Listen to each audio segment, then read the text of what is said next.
Hello everyone, nice to see you again. My name is Oksana Bihun. Welcome back to my channel on self-care for the body, mind and spirit. And in this video we will talk about 5 mistakes that are possible to make in situations of workplace abuse.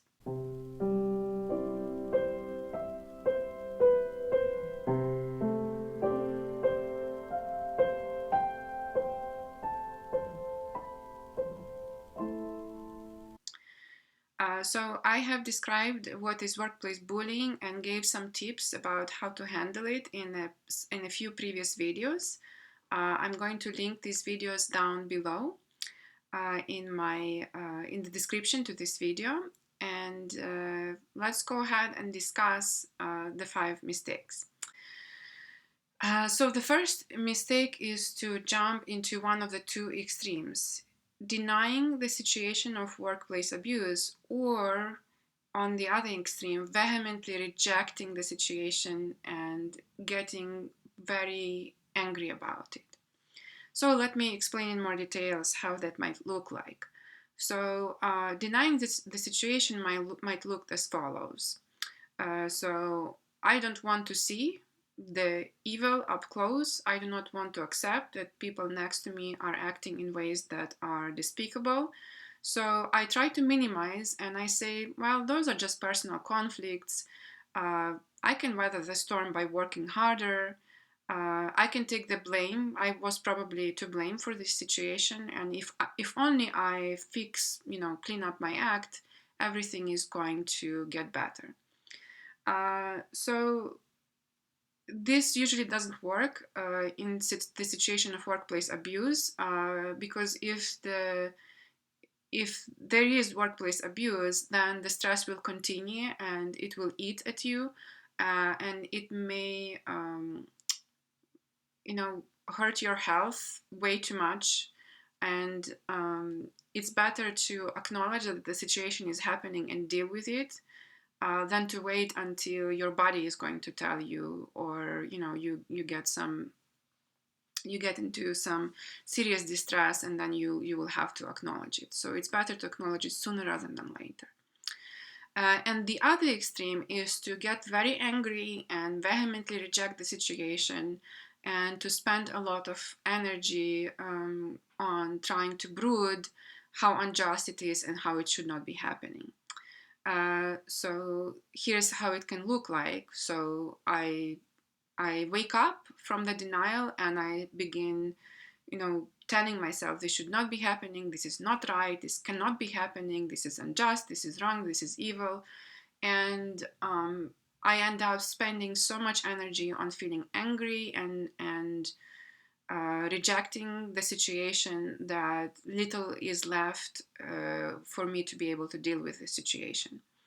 So to avoid these 2 extremes of either denying or getting very angry about the situation is to accept radically that this is what is going on.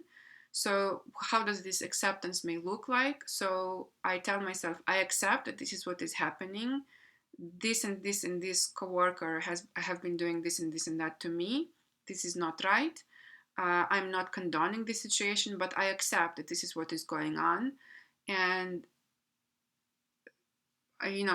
peacefully, I'm going to do my best to deal with it. Okay, so now the second mistake that is possible to do in situation of workplace abuse. It is expecting that some strong figure is going to step in and protect me or tell me what to do. So it is natural for us to want other people to help us, right? So asking for help, asking for support, reaching out to people, telling what is going on to those people who can potentially help us, that is a good thing. Don't get me wrong. That is not a mistake at all. However, what may happen in workplace abuse situations is what we may feel powerless. And instead of taking the power back and using our own resources, our own strengths, we may want to rely on other people because we may be so lost and not knowing what to do and so confused and feel so powerless that we want somebody else to tell us what to do or protect us. So your intuition, your planning, your decisions should always come first, right? So you ask for help. It may be a coworker, it may be a therapist, it may be a lawyer, but in the end of the day, it's best to reserve that the last word is with you and you have the power to deal with the situation. Why? Because you are the one who knows yourself best. You're the one who has been with these coworkers who have not been behaving well with you. You have been with them the most and you know what they have done to you. You know your workplace and how it works around you best, how the workplace applies to you. You know that best. And so it's good to use that knowledge to your advantage. The third mistake is to confront a bully. Now, there is this popular advice, if you confront a bully, they will know they will sense power and they will not attack you anymore. That is not usually the case. The result of confronting a bully might be narcissistic rage. You may cause the bully to feel more ashamed, and that may want them to get revenge at you. So direct confrontation is usually not the best idea. Now, it's up to you. I'm just sharing my own opinion.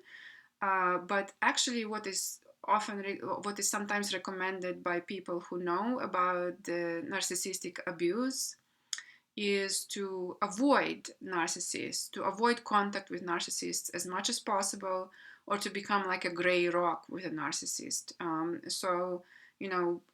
The less contact there is, if they're not getting anything out of you, that may be actually a better way to proceed than confronting them, because the confrontation, it means that they're getting something out of you. You are coming to them and you're confronting them, so they have gotten an emotional response out of you.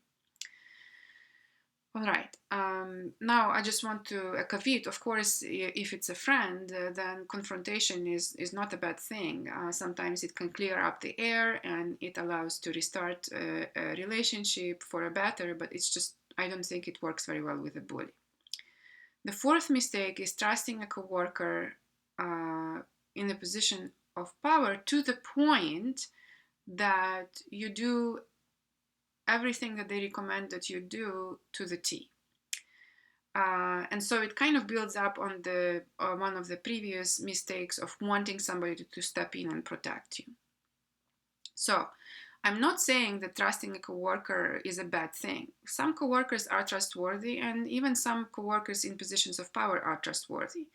However, if somebody is in a position of power, it usually means that they didn't get to their position without any political maneuvering. They probably did some political maneuvering to get there. Maybe they did not. There are some exceptions, but it happens more often than it doesn't. And so what may happen is that even if they want to help you, even if they are trustworthy, they may have their own agenda of what they want to do. Maybe they're thinking about the big picture, and so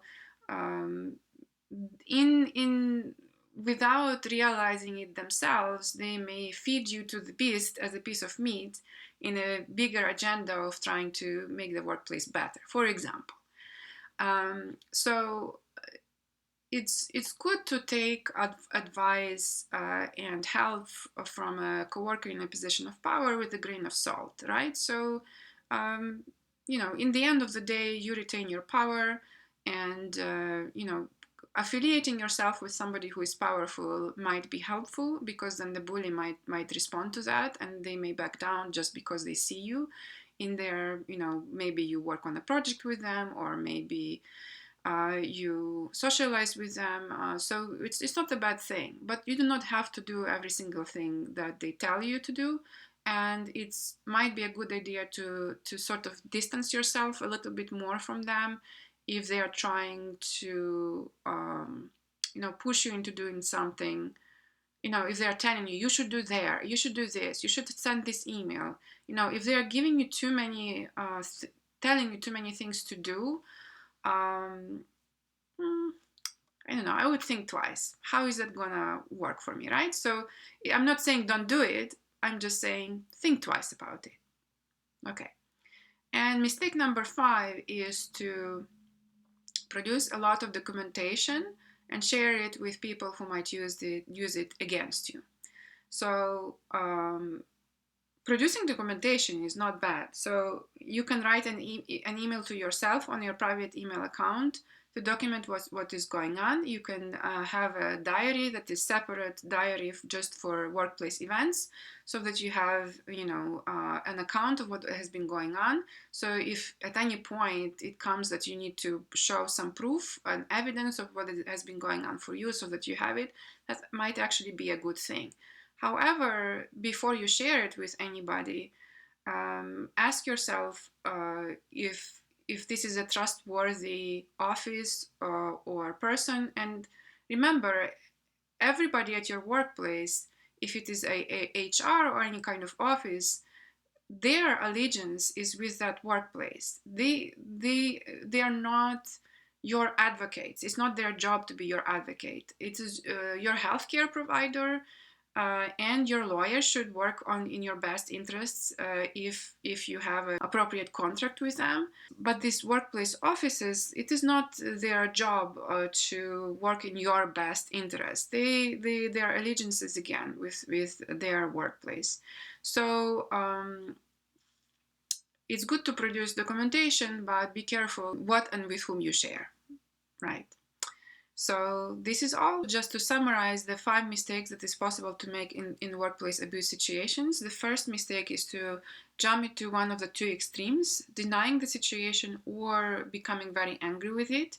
And a nice alternative is radical acceptance, which doesn't mean to condone what's going on.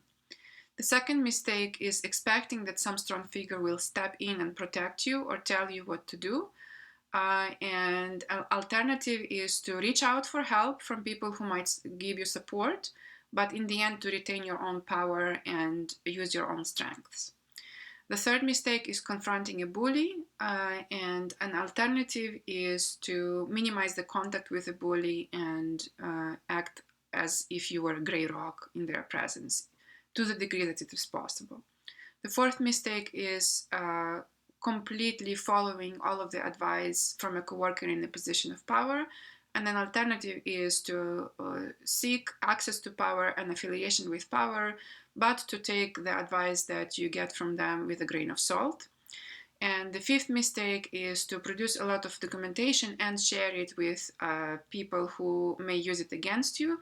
And an alternative is to produce documentation, but keep it in places where your workplace doesn't have access to it, such as your private email account or a diary, and to share it with wisely and think how sharing it might work to your advantage or maybe used against you. So this is all for today. I hope that this video was helpful. Please put a like to this video, ring a bell, subscribe to this channel. Please support my work, and I'll see you in the future. Thank you. Bye.